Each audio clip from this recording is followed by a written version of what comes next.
नमस्कार आज के ब्रेकिंग न्यूज परिवेशन करছে इंडियन डिप्लोमेसी संचालना করছি সুবীর কুমার। আমেরিকা ও নাটো মিলে তারা যেভাবে বলবে ভারতকে সেভাবে চলতে হবে এই শিক্ষা দিচ্ছিল।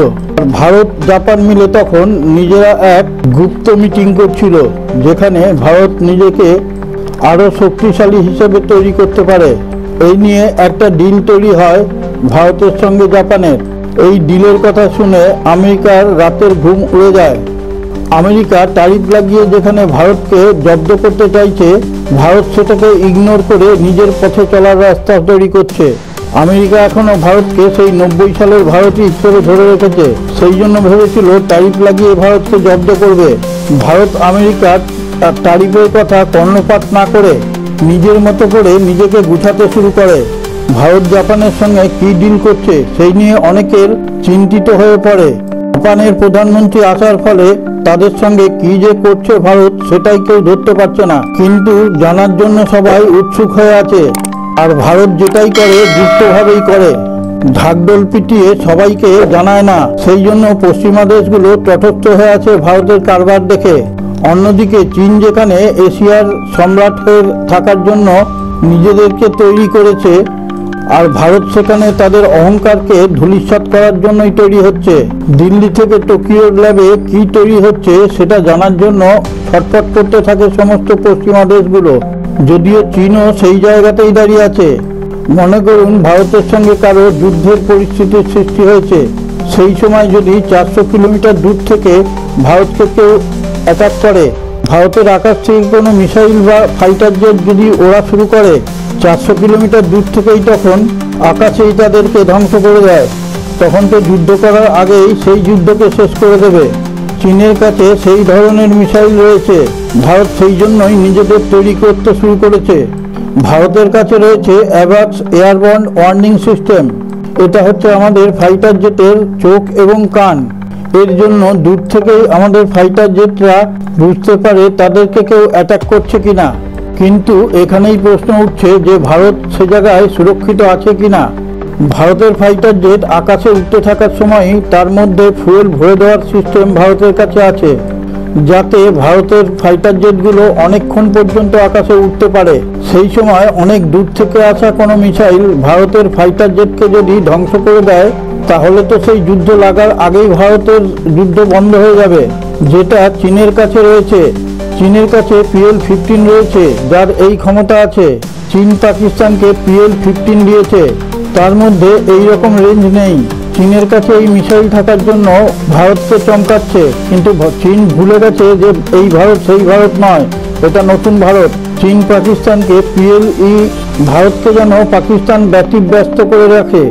ভারত তখন পাকিস্তানকে নিয়েই চিন্তা করবে, নিজেদেরকে সামনে তুলে ধরার চিন্তা ভাবনা থেকে দূরে সরে যাবে। আর ভারত যে নিজেদেরকে তৈরি করেই রেখেছে সেটা তাদের গোচরে নেই। ভারতের DRDO তার গুপ্ত কক্ষে এমনই শক্তিশালী এক মিসাইল তৈরি করছে যার খবর অন্য কারোর কাছেই নেই। এর মধ্যে একটা মিসাইল তৈরি করা হয়ে গেছে যার রেঞ্জ 120 কিলোমিটার। এর নাম দিয়েছে অস্ত্র। ভারত গোটা বিশ্বকে দেখিয়ে দিচ্ছে যে তারা নিজেদের টেকনোলজিতে এমন উন্নতি করেছে যেটা অন্য অনেক দেশই করতে পারেনি। এর ফলে ভারতের তেজস ফাইটার জেটের ক্ষমতা কয়েক গুণ বেড়ে গেছে। ভারতের DRDO যে মিসাইল তৈরি করেছে সেটা সবে শুরু ছিল। এরপর তৈরি করেছে অস্ত্র 2। আসল যে অস্ত্র তৈরি করছে সেটা পর্দার পিছনে রয়েছে। সেটা হচ্ছে অস্ত্র MK3, যাকে 2025 সালের মধ্যেই টেস্ট করা হবে। এর সম্বন্ধে পুরো গল্পটা শোনার জন্য আপনাকে পুরো ভিডিওটাই দেখতে হবে, তা না হলে কিছুই বুঝতে পারবেন না। আসল ইন্টারেস্ট রয়েছে আরও লাস্টে। ভারত নিজেদের টেকনোলজিকে কোন উচ্চতায় নিয়ে গেছে সেটা অন্যান্য কোনো দেশই জানতে পারছে না। সেই কারণে ভারতকে সবাই ভয় পাচ্ছে। যিনি আমাদের এই ভিডিওটি দেখছেন তার কাছে আমাদের চ্যানেল ইন্ডিয়ান ডিপ্লোমেসির পক্ষ থেকে একটি বিশেষ অনুরোধ। আপনি যদি আমাদের এই চ্যানেলটিকে সাবস্ক্রাইব করে না থাকেন, এখনই সাবস্ক্রাইব করে পাশে থাকা নোটিফিকেশন বেলটি ছুঁয়ে অলে টাচ করে একটা লাইক দিয়ে শেয়ার করে দিন।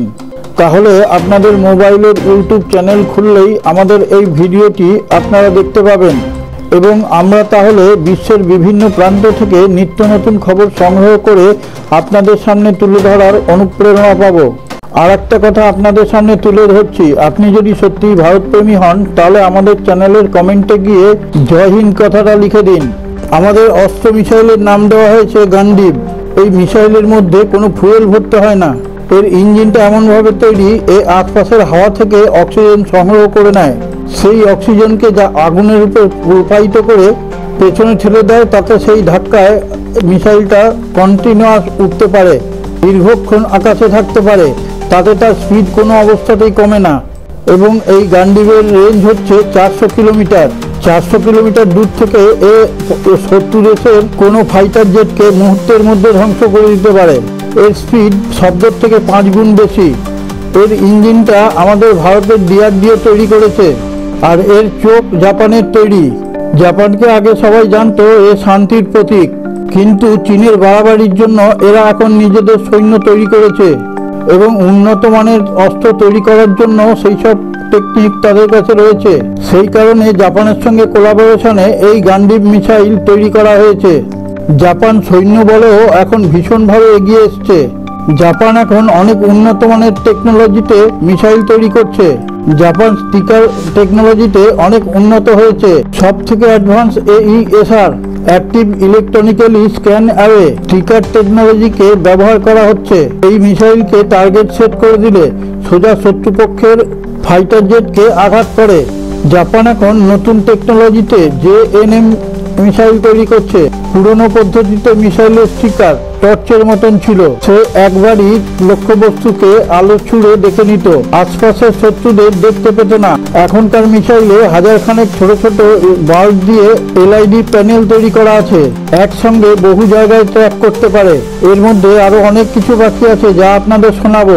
পুরনো মিসাইলে এক জায়গায় দেখে একবারই ট্র্যাক করতে পারত। শত্রুপক্ষের ফাইটার জেট তাকে ইলেকট্রিক জ্যামার দিয়ে তাকে জ্যাম করে দিত, সে লক্ষ্য স্থির করতে পারত না। নতুন টেকনোলজিতে তৈরি মিসাইল তাকে কেউ জ্যাম করতে পারত না, কারণ তার কাছে তো হাজারখানেক লাইট থাকতো, সেই জন্য তার লক্ষ্য স্থির থাকতো। জাপান ও ইন্ডিয়া দুই দেশেরই শত্রু হচ্ছে চীন।